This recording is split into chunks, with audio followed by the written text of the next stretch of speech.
right, I hear your comments.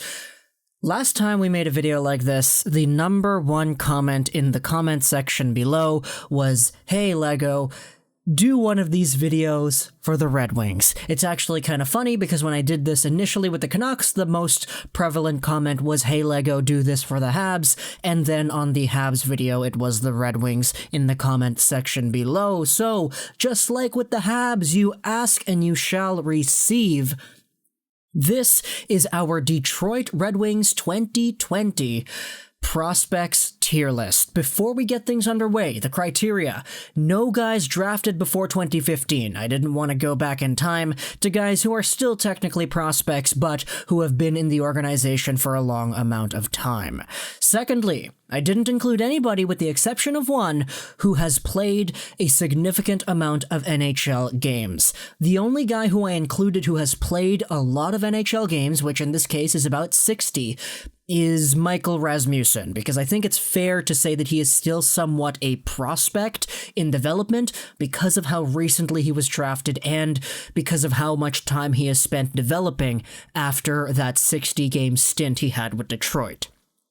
Other than that, we don't have Otto Kivenmaki on this list because I want to pay respect to the guy and his recovery process after his very brutal head injury where his head hit the ice after his helmet came off. It was really, really graphic, and because he is in a recovery phase, I don't want to be disrespectful by labeling his potential. Also, if you're wondering about the criteria of this list, we are taking a look at where these guys' realistic ceilings are, which is why I'm gonna have a lot of guys in the bottom line, fringe NHLer, and middle six spot that most likely would probably not reach that in real life, but the potential is there. So, without further ado, we have ourselves 35 prospects. Yes, this one is the most populated prospects tier list we've done on the channel so far. Montreal had under 30, Vancouver had like 26 or whatever, so Detroit, we have ourselves a lot of prospects because the Red Wings have a lot of draft picks. First up we have ourselves is Chase Pearson, a guy who I'm going to put in the fringe NHLer category. If we take a look at his stats over here, Chase Pearson is a guy who has been playing a lot with Grand Rapids, but it actually took him a long time to develop into this spot. He's 22 years of age right now. He spent a lot of time in the USHL and the University of Maine developing, and his path is signifying to me that of a player who does have some capabilities of making the NHL eventually, but I wouldn't necessarily say he's going to be a solidified NHL player just from the ceiling that has been displayed in his numbers.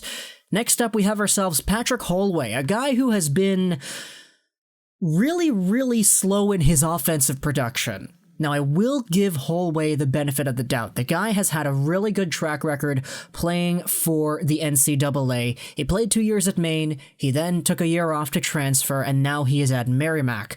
And throughout his hockey playing career, he hasn't really been an offensive producer. That's not his forte. He's more of a two-way, somewhat of a shutdown guy. And if it were up to me, because he is a little bit on the older side of things, he's already 23, I'm just going to put him in the AHL category because I don't really think that he has the potential to become anything in the NHL caliber. Next up, we have ourselves a guy in Alphonse Malmstrom, who I'm gonna put in the not available category. Now, NA is a new category that we put in. I took out franchise because, spoiler alert, the Red Wings don't have any franchise prospects in my opinion, but Alphonse Malmstrom is a guy who really doesn't look to becoming anything in my opinion. He's a defender, 6'2", 21 years of age, playing in the Division I league in Sweden. This is not even the Allsvenskan. This is not the SHL. This is the tier underneath that. And Malmstrom, to me, doesn't really look like a guy who is super impactful. 2 points in 25 games isn't screaming a crazy good NHL prospect. Sure, he's on the defensive side of things, but because the league he plays in is so down there, and his production in that league is so meh, I have no choice but to put him in the not applicable category, man. If he comes in and he proves himself as an elite player down the line, then I'll mark my words and say that I was wrong, but I really don't see anything, not even an AHL player out of this guy, so I'm sorry about that. Next up, we have ourselves Filip Larsson, a goaltender prospect in the Red Wings system, playing for the Toledo Walleye. He was pretty good with the Walleye this season. He did get himself a little stint with the Grand Rapids Griffins, and he wasn't great. So because of that, I have no choice but to put Larsson just in that fringe NHLer spot.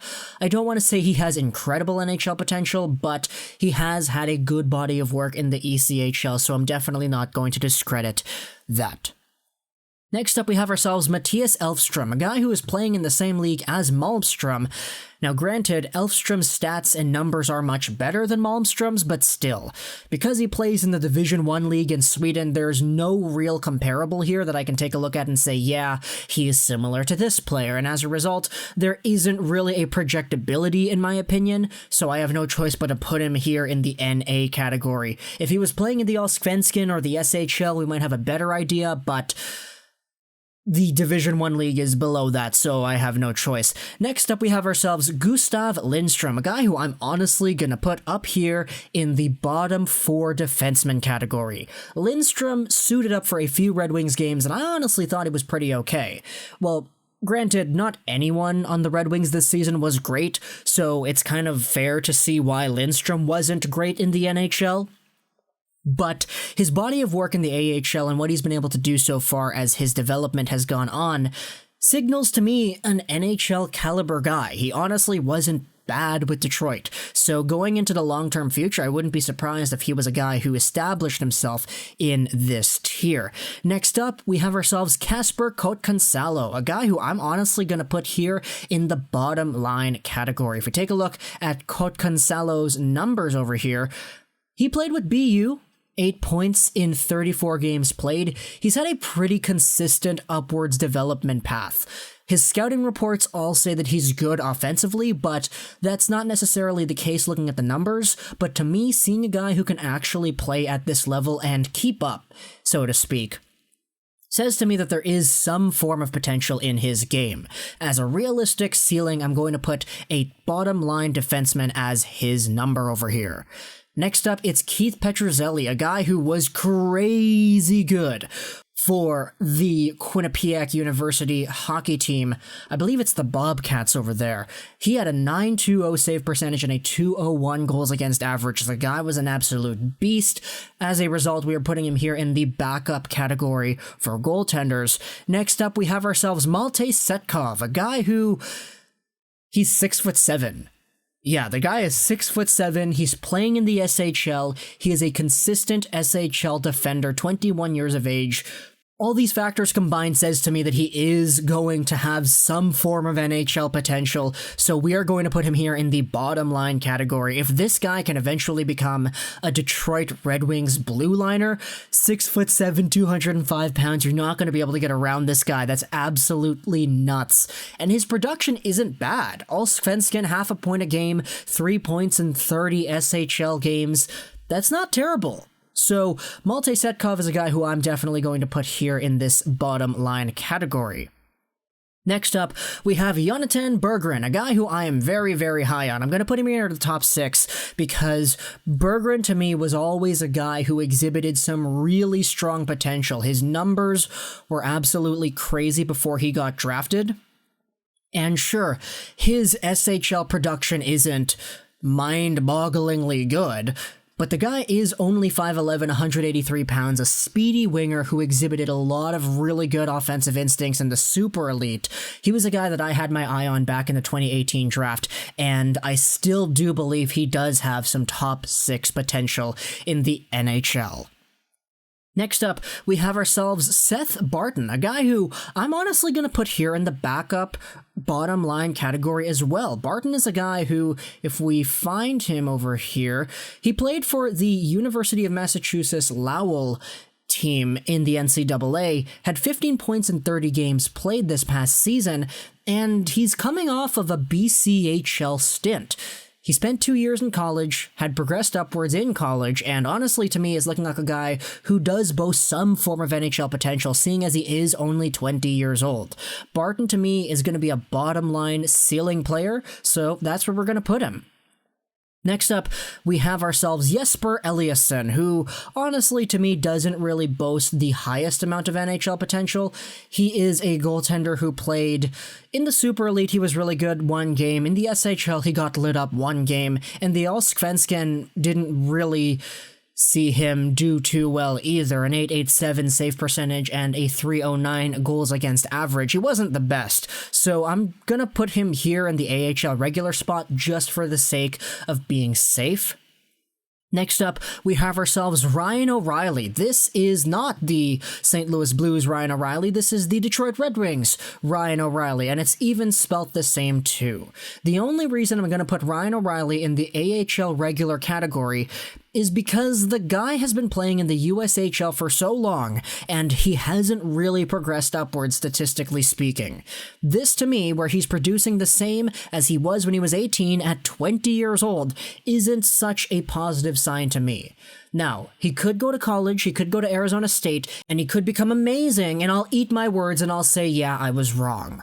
But for now, Ryan O'Reilly to me is a guy who probably projects as just an AHL player because there hasn't been any upwards development in his statistics, and it's not like he was playing on some bad teams either. Some of these teams weren't necessarily all too bad. Ryan O'Reilly was the 4th best guy on his team this year. A few years ago, Ryan O'Reilly was the 5th best guy on his team. For the Madison Capitals, Ryan O'Reilly was the 7th best guy on his team. So it's not like he's playing on poor teams either.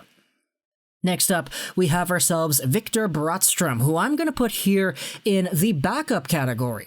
Brattström played for the Timrå IK Hockey Club, and he was really, really good. A .914 save percentage and a .213 goals against average in 45 games. As a guy who is only in his early 20s, he's 23 years old, to me, he does boast some form of NHL potential, which is why I'm putting him here in that backup category. Next up, it's Antti Tuomisto, a guy who, if you've been following the channel for a while, I've been quite high on. I legitimately do think that Tuomisto does have some top 4 potential in the NHL. Playing for the Junior ASM Liga, the guy was over a point per game, which was absolutely nuts, and he is supposed to be known as a two-way defender. He's 6'4", 194 pounds, he's going over to the University of Denver next season, and I'm honestly expecting him to do really well in his freshman year. Next up, it's Robert Mastrosimone, a guy who was really good in the USHL last year, but kind of fell victim to a very stacked team last season, playing for Boston, I believe it was University. And he had 17 points in 34 games, which is half a point a game, not bad for a freshman, but the development time was really hindered because BU had a lot of really good players on their team. If we check it out over here, Robert Mastrosimone was the 5th best guy on his team, but you had other guys at 16, 13, 13, 12, and 10 points. We'll get to this guy in a little bit as well. But he played on a pretty stacked team, and as a result, his development kind of got slowed down, but to me, Mastrosimone still does have some middle 6 potential in the NHL. Next up, it's Albert Johansson, who is a guy who I'm honestly really, really high on. He played in the SHL this season, 13 points in 42 games played. He is a 6-foot defenseman, 19 years old. I'm gonna put Johansson here in this top 4 category. The guy is capable at playing in the SHL at 19 years of age, and that to me is a really, really good sign. He started the season off when he was 18, and he didn't look out of place in the slightest. Next up, it's Albin Greva, the guy who we made a video about just a few days ago. If you watched that video, you know what I think about Greva. He's a middle 6 guy as a ceiling, in my opinion. He can come into the NHL, terrorize opponents, give them a really hard time, and prove himself as a fan favorite in Detroit for years and years to come. Next up, it's Ethan Phillips, a guy who I'm honestly going to put here in the AHL star category. Phillips was playing on that stacked BU team with Robert Mastrosimone, and as a result, he didn't have too many points. But Ethan Phillips to me is a guy who at 5'9", 154 pounds, being recently drafted, he has some pretty good numbers in the USHL, but I'd be lying if I said I believe that he has legitimate NHL potential. Now again, if he proves me wrong, I'll eat my words, but the way things are progressing now, a small guy who wasn't really all too great in the NCAA, but who played the majority of his hockey time as a midget player, it doesn't really scream to me the highest potential, so just to be safe, I'm going to say he's going to be an AHL star ceiling. Next up, it's Cooper Moore, a guy who I'm going to put here in the fringe NHLer spot. Moore is a guy who actually has a really similar path to Seth Barden over here. If we take a look at the two defenders, if we find Barden was draft eligible in 2017, but he was drafted in 2018. In 2018, he played in the BCHL, then he played 2 years in the NCAA. Cooper Moore was born in 2001, meaning that he was eligible for the 2019 NHL draft. Immediately, he was drafted. He was a year ahead of Barden. In his draft year, he played in the BCHL, and going into the future, he's going to be playing at the University of North Dakota. Now, his production was similar to Barden a year earlier than Barden's, but because Barden had a pretty good stint in the NCAA, I'm putting Barden over here. Moore, depending on how well he does at North Dakota next season, could see himself slotting into this position over here. But because he's only played Junior A, I have no choice but to put him here in the fringe NHLer spot just as a ceiling. So we may revisit this down the line, and maybe Moore will be a little bit higher up on this list, but for now, just to be safe because he's only a BCHLer guy, I'm putting him here in the fringe NHLer spot. Now we have Elmer Soderblom, a guy who is huge. This guy is one of my favorite prospects in the Red Wings system. 6'7", 227 pounds, dominating Junior 20 competition, 55 points in 36 games played. He was pointless in the SHL and in the Allsvenskan, but I don't really care. The body, the physicality, the profile itself is enough for me to put him in the bottom line position to eventually make the NHL in some capacity as a bottom line player, as a ceiling. I'm a big fan of this guy. What can I say? Next up, we have ourselves Gustav Berglund, who is a guy who I'm honestly going to put here in the fringe NHLer spot. I don't know too much about Berglund. I didn't see too many Frölunda hockey games this season, and when I did, I was only really watching for Lucas Raymond. But Berglund is a guy who, taking a look at his SHL numbers, he had 0 points in 8 games, but he was half a point a game in the Super Elite. Berglund is a younger guy, 19 years of age, 6'2", a right-handed defenseman. Being able to play in the SHL definitely isn't a bad thing. But at the same time, I'd be lying if I said it looks like there is a very promising NHL prospect here. So just to play on the safe side, we're going to put him here in the fringe NHLer spot as well.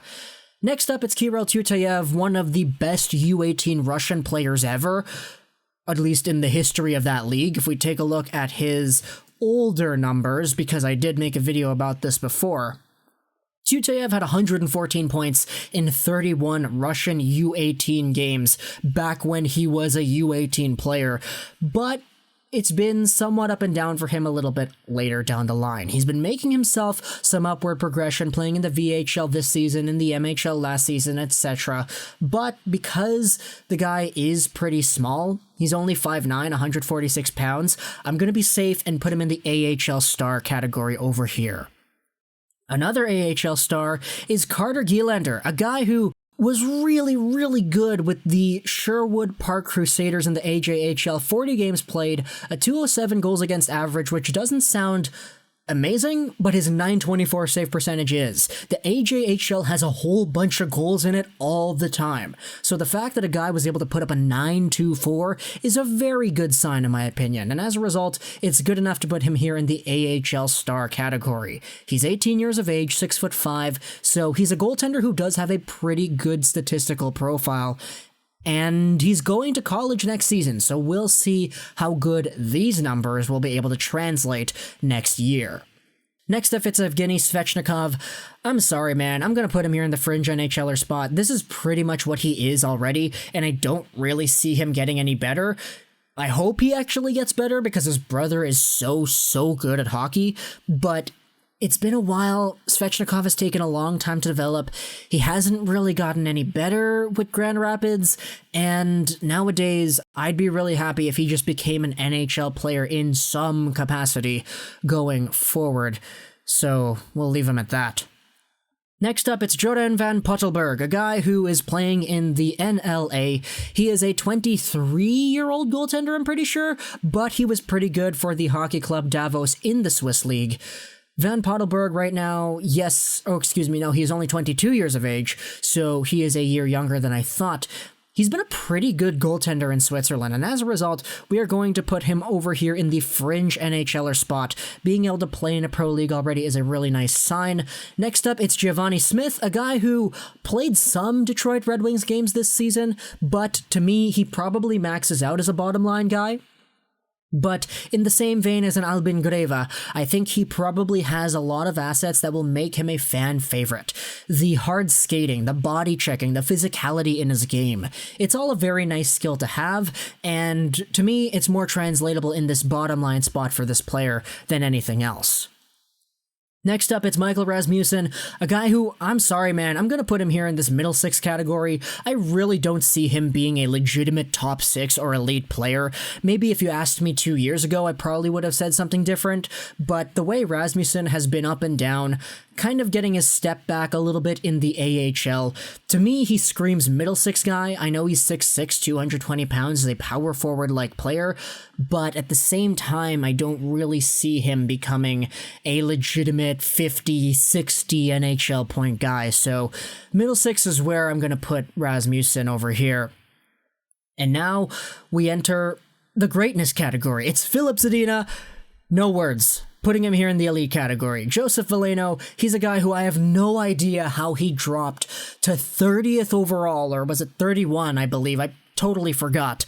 But this guy could have been a top 10 pick back in the 2018 NHL entry draft. He is so good, so skilled, such a super efficient two-way guy. He had a little bit of a rough year coming into the AHL right away, but I have no doubt in my mind that Joe Veleno is going to get better as his career progresses, which is why we're going to put him here in the top 6 category. Same with Jared McIsaac, a guy who honestly probably could have been a higher pickup in the draft, but McIsaac, to me, is a guy who was a legit top 4 potential player. Some people said before the draft that he was going to be a top 2 potential player, but Jared McIsaac had a few setbacks here and there.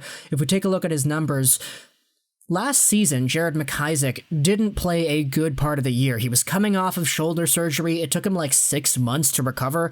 So coming back into hockey, he played a little bit. He then got traded and he wasn't all too great, but that was still just him trying to get his groove back. This season over here, 62 points in 53 games played. He played half of this season with that injured shoulder.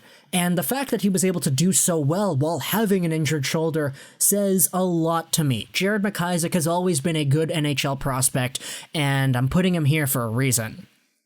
Next up, it's Moritz Seider. You don't need to hear my opinion on Seider. He's going to be over here. I think he's going to be elite. Next up, it's Taro Hirose, a guy who I'm going to put over here in the middle 6 category. Now, Hirose is a guy who I honestly thought could have been a little bit better, but at the same time, he is on the older side. He's 23 years of age. He was really good in the NCAA, and he was really good immediately starting out with Detroit after signing the contract.